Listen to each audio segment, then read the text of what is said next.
Hello, I thought it'd be useful to go through this scenario together. So go through the A to E and look at our findings and our decision making and the actions that we might take. Okay, so this is May.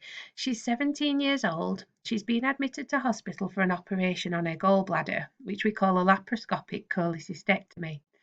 Following her surgery, May is in the recovery ward for 2 hours, so that's quite normal. She receives 2 litres of fluid called normal saline. Again, that's quite normal because if she's been for an operation, she's likely lost a lot of fluid, so we often do need to replace it. She then returns to her normal ward and you are the nurse on duty. May has no past medical history and is normally fit and well. She does have a history of depression and anxiety. So the first thing we would do is look at May's notes, particularly her notes from theatre that tells us about her input and output. So what her losses were in theatre and what her observations were in theatre and also in recovery. We would then undertake an A to E assessment and a set of observations. So when we go to look at May, we find that her airway is patent, so that means there's no blockages. There's no signs of hypoxia, so she's not discoloured around the lips, not got a sort of low conscious level. She's awake and alert. And that when you look at her fingers and things, there's no discoloration. And then we would move on to B, which is breathing. So May's oxygen levels are 97%, which is really good. Okay, so we would be happy with those oxygen levels. If she had COPD, then we'd be happy with 88 to 92. But May's a fit and healthy young lady, and her stats are 97%. She's on 2 litres of nasal oxygen, which is very little, so that's fine. Her respiratory rate's a bit high though, it's 115 breaths per minute. Now, this could be because she's in pain, so you might discount it at first. We know that she's got a history of anxiety, and an operation is going to make you feel really anxious when you're coming round, so it could be attributed to that. But when we move on to circulation, her blood pressure is only 85/41. Now, the first thing I'd be thinking of is what was her blood pressure before? And I don't just mean what was it in recovery, I mean what was her blood pressure when she was admitted to hospital? Is this normal for her? If her normal blood pressure was only 90 systolic, then I'd be thinking, oh, it's a little bit low. If she was normally a known hypertensive and her blood pressure was normally 160 systolic, then this is a massive drop. So I'd want to know what her baseline blood pressure is. Her heart rate's 110 beats per minute. This is quite fast. Generally above 90 would be considered fairly fast. Again, it could be anxiety. So we would just reassure her and make sure she's okay and chat to her. It could be pain, and obviously she's post-op, so we'd check that she's got plenty of pain relief on board, that she's not too uncomfortable. You notice it says it was quite difficult to find the pulse. Now, if someone's got a low blood pressure and a high heart rate, that can indicate that they're dry, that they're hypervolemic. And it can also, because it says that it was difficult to find the pulse, that also makes me think that she might be quite hypervolemic, so low fluid. So do we need to just top her up with a bit of fluid? So maybe we could get the doctor to prescribe a bolus of 250 or 500 mils of fluid, probably Hartmann's or normal saline, just to make sure that she's well filled. So if May had some fluid and her blood pressure started to increase, then I think perhaps she's just a bit dry and she needs topping up. If that blood pressure keeps dropping and dropping every time we give some fluid, then I'd start to wonder whether May is bleeding somewhere because that blood pressure is not picking up. I'd also wonder whether she needs some drugs because it's either a volume issue or it's a compression, a circulation issue. You know, is she vasodilated? And that could be morphine or something like that. So it's usually either a circulation or a pump issue. A fluid or a pump issue. So is this, if we give her some fluid and it resolves, then it's a fluid issue. If we give her some fluid and it's not, it could be a pump issue. And a pump issue it's usually pre, intra, or post. Pre might be bleeding. So, bleeding is causing circulation issues and the pump is not working, not able to pump effectively. A CRP is 3 to 4 seconds a refill time. So I'd be sort of thinking as well, 3 to 4 seconds. So we hold for 5 and we release. 3 to 4 is a bit slow. So again, I might be thinking about a circulation and a fluid volume. She's also not passed any urine post-op, and a patient should pass 0.5 ml per kilogram per hour. Okay, so say if May is about 60 kilograms, she needs to pass 30 mils an hour of urine. So I'd be considering popping a catheter in so that we can measure a fluid output as well, because if she's not passing urine, that would also suggest that she needs a fluid bolus. A Glasgow coma scale is 15 out of 15, so no issues there, and a blood sugar is 6, so no issues with a blood sugar.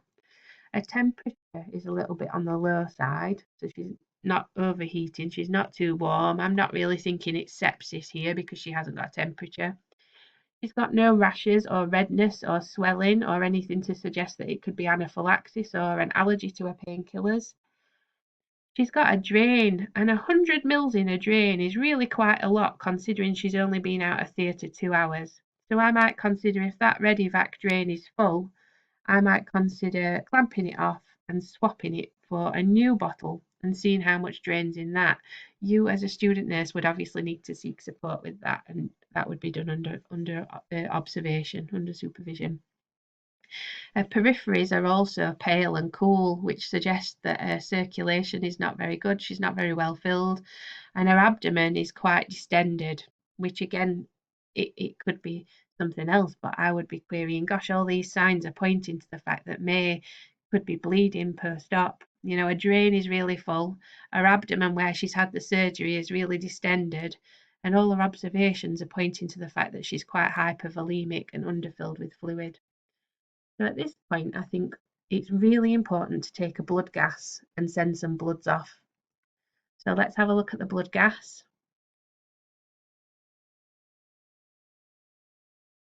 And here's May's blood gas. Her pH is okay. Her CO2 is okay.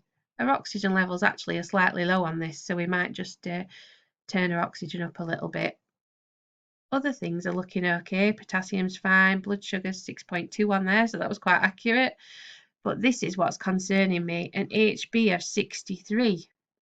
This should be about 100, 120 at least, and we'd certainly transfuse if it was less than sort of 80, 75.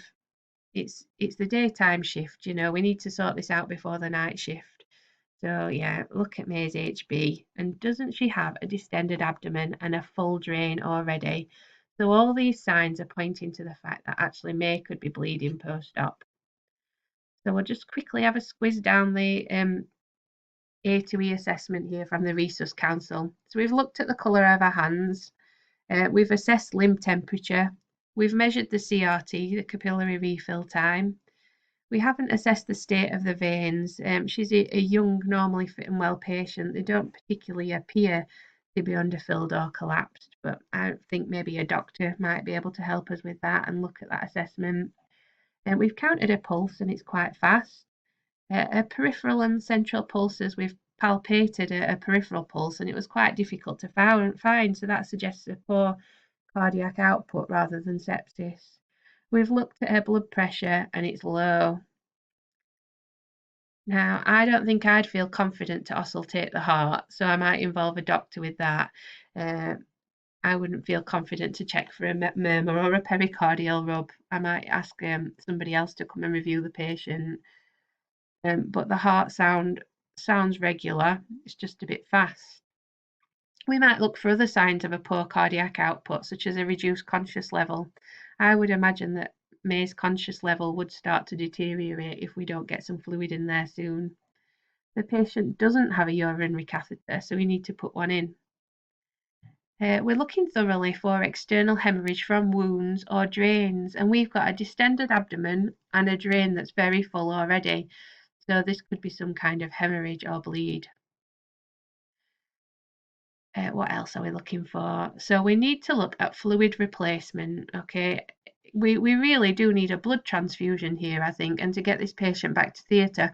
In the meanwhile, I would just get any fluid up that we can. So get a cannula in, a wide bore cannula, and start to give some fluid while we're waiting for the transfusion to arrive. Okay, so you can see here that this is not something that you as a student nurse or even a nurse could manage by yourself. You would need some support. So I would recommend that you get some help from your colleagues, that you bleep one of the doctors, somebody quite senior, maybe even the anaesthetist and the surgeon. We need to get someone to come and see this patient, so you need to complete an S-bar handover. So why don't you have a try now at completing an S-bar handover? There's a sheet on the page for you. Okay, so get some support, get the multi-professional team up to help you, and then we're going to be needing to take bloods and another blood gas. The bloods will help us to make sure that May is cross-matched and that we have blood available for her. You could even ring the blood bank to see if we've got blood available for her, or in the theatre fridges. We need to give boluses of fluid. We need to get that blood on its way, and we need to see whether May needs to go back to theatre. Okay. It says reassess the heart rate and BP regularly every 5 minutes. I would get this patient on a monitor if you can. If not, just keep regularly checking the blood pressure and heart rate. Get a catheter in to check the urine output. Okay, so with an A to E assessment, what people tend to do is they'll go A, B, C, and they find a problem and they become fixated on C and they get stuck there. What you need to do is A, treat anything you find, B, treat anything you find, C, treat anything you find, move on, D, and so on, and then back to A. So keep going back if you get stuck and keep assessing because things will change. I would imagine that this young lady's conscious level will start to drop. Her oxygen levels might start to drop. Okay, things will change. Her blood pressure might drop further. A pulse might go up higher. So you need to keep going through your A to E and assessing this patient. Okay.